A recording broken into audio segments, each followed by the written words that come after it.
오늘은 오후 1시에 진행된 민희진 전 어도어 대표의 긴급 기자회견에 대해 심층 분석해드리겠습니다. 기자회견 전부터 언론 매체에서는 또 여론전인가? 재판에 성실하게 임해라. 뉴진스에게 아무 도움이 되지 않는다는 비판이 쏟아졌습니다. 말로는 뉴진스를 위한다고 하면서 긴급이라는 명칭으로 여론전을 펼치면서 도리어 뉴진스 활동에 방해되는 짓을 한다는 지적이었습니다. 그리고 결국 오늘 민희진 측은 황당한 피해자 코스프레를 하면서 많은 사람들을 놀라게 만들었습니다. 오늘은 민희진의 충격적인 주장을 자세히 소개하고 황당한 주장이라는 비판을 하려고 합니다. 민희진 전 대표 측은 27일 갑자기 다음 날인 28일 오후 1시에 긴급 기자회견을 개최한다고 발표했습니다. 주제는 뉴진스 템퍼링 의혹에 대한 진실을 밝히기 위함이라고 밝혔죠. 하지만 정작 본인은 참석하지 않고 법률 대리인 김선웅 변호사만 참석했습니다. 민희진 전 대표가 불참한 이유에 대해 변호사 측은 뉴진스 멤버 가족 관련 이야기를 듣고 상당히 충격을 받은 상태라고 설명했습니다. 김선웅 변호사는 기자회견에서 충격적인 주장을 펼쳤습니다. 민희진 전 대표가 템퍼링 의혹의 가해자가 아니라 피해자라는 것입니다.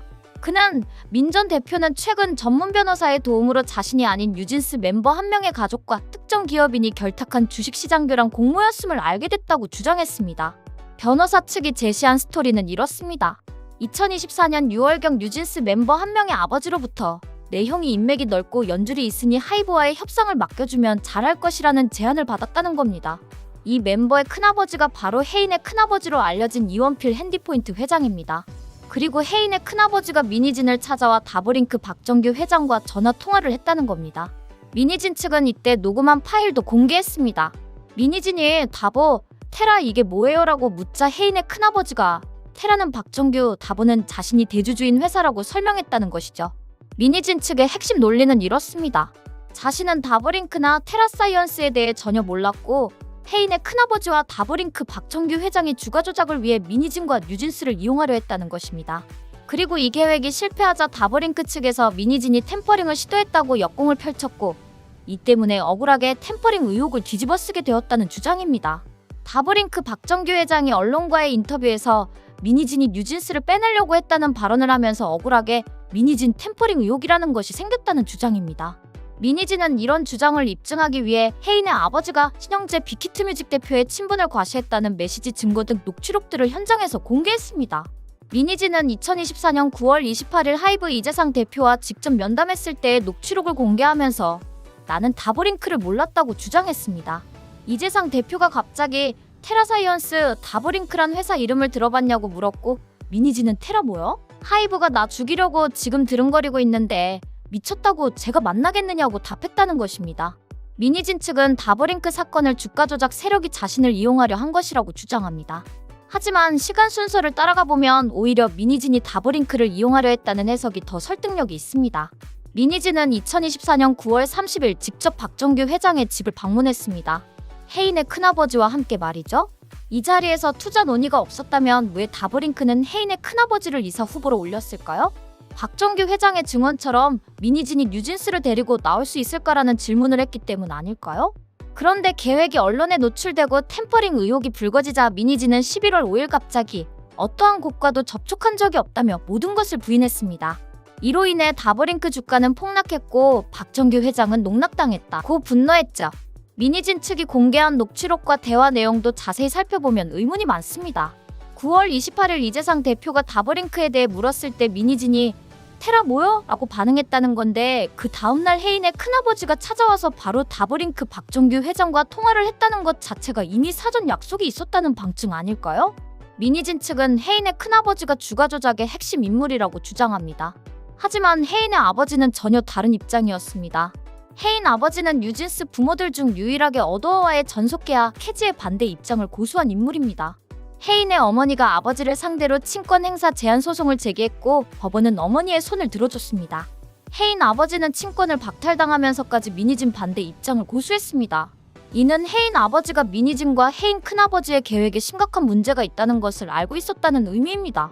다른 부모들이 모두 민희진과 함께 어도어를 떠나려는 계획에 동조했을 때 유일하게 혜인 아버지만이 멈춰섰습니다. 혜인 아버지는 무언가를 알고 있었던 것입니다. 민희진과 뉴진스 부모들 그리고 큰아버지 사이에 오간 대화들, 그 뒤에서 진행되던 계획들의 진실을 말입니다. 민희진 측이 이번 기자회견에서 제시한 논리를 정리하면 이렇습니다.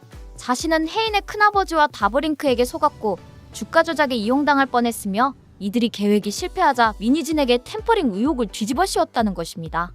하지만 지난 8년간의 행보를 보면 전혀 다른 그림이 그려집니다. 2021년 무속인과의 상담부터 시작해서 N팀을 어도어로 이관하고 부대표에게 30억 원 지분을 약속하고 뉴진스와 부모들을 동원해 여론전을 펼치고 외부 투자자를 접촉한 모든 과정이 하나의 계획으로 연결됩니다. 특히 미니진의 행보를 더 거슬러 올라가 보면 상황은 더욱 명확해집니다. 2021년 3월 미니진은 무속인과 상담하면서 딱 3년 안에 기업 합병이 되는 것처럼 회사를 가져올 수 있다는 이야기를 나눴습니다. 포렌식 자료에 따르면 미니진은 2021년 한 해 동안 국가 기도로만 약 7천만 원을 썼습니다. 미니진은 자신에게 유리한 대화록과 상황만 선택적으로 공개하면서 피해자임을 주장하고 있습니다. 하지만 법원은 이미 모든 증거를 검토한 후 미니진의 계획적 행보를 인정했습니다. 재판부는 미니진 전 대표가 뉴진스의 독립을 위한 여론전을 펼쳤다. 뉴진스 보호 목적이 아니다라고 명확히 판시했습니다. 다브링크 사건은 미니진의 전체 계획 중 일부였을 가능성이 높습니다. 하이브로부터 뉴진스를 빼내기 위해 외부 투자자를 물색하던 중 다브링크와 접촉했고 계획이 언론에 노출되자 모든 것을 부인한 것으로 보입니다. 이 과정에서 다브링크는 주가 폭락의 피해를 입었고 박정규 회장은 농락당했다고 분노했습니다. 미니진의 여론전 전략은 초기에는 효과적이었습니다. 거침없는 발언과 감정적 호소로 대중의 공감을 얻었죠. 하지만 시간이 지나면서 법정에서 하나씩 진실이 드러났습니다. 무속인과의 대화, 부대표와의 30억 원 약속, 뉴진스 멤버 가족과 나눈 텔레그램 메시지, 다브링크 회동사진 등 객관적 증거들이 쌓이면서 미니진의 주장은 설득력을 잃어갔습니다. 이번 기자회견은 미니진의 세 번째 긴급 카드입니다. 하지만 본인조차 참석하지 못한 이번 회견은 이전만큼의 파급력을 가지기 어려워 보입니다.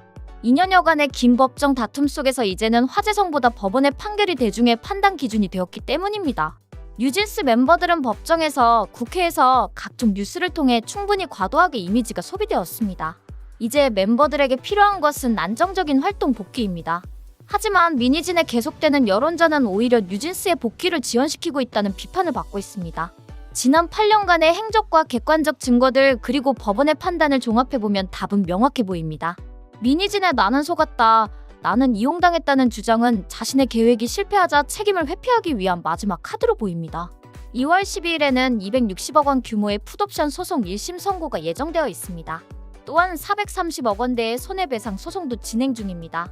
법정에서 최종적인 판단이 내려질 것입니다. 미니진의 긴급 카드가 이번에도 돌파구가 될 수 있을지 아니면 법정에서의 진실만이 남게 될지 지켜보아야 할 것입니다. 여러분은 이 사건을 어떻게 보시나요? 댓글로 의견을 남겨주시기 바랍니다.